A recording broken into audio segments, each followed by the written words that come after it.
editor, live at the student protest here on Merrion Street. It's a very impressive show of strength by the Union of Students in Ireland. Gardaí are estimating about 20,000 students protesting today, reflecting the real anger that's out there about the very real prospect of an increase in fees for student charges. It's certainly going to put more pressure on the Minister for Education, Ruairí Quinn, who of course signed his pre-election pledge that he wouldn't reintroduce fees, and he certainly created a rod for his own back in that way.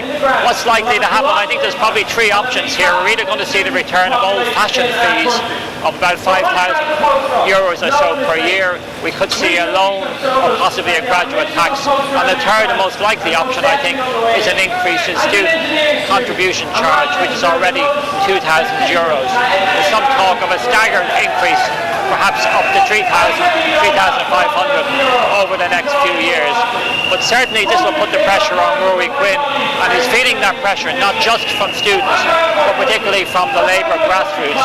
Labour takes the view that free education or free higher education at the point of entry is very much a core Labour Party principle, and the Labour grassroots, and not least Labour backbenchers, are very unhappy at the prospects of increased fees.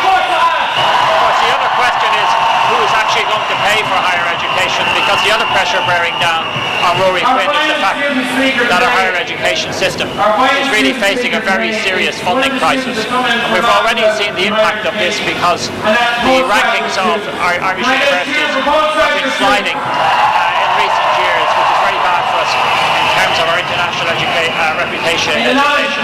There is a deep crisis there in terms of funding. Most expert reports are saying that the higher education system will need about 500 million extra in order to get itself out of this funding crisis. So Ruairí Quinn on one level has this huge pressure coming from the Labour grassroots and from the Union of Students of Ireland behind me. But on the other hand, he's got immense pressure coming from the university presidents and others to find a sustainable funding base rather, for higher education.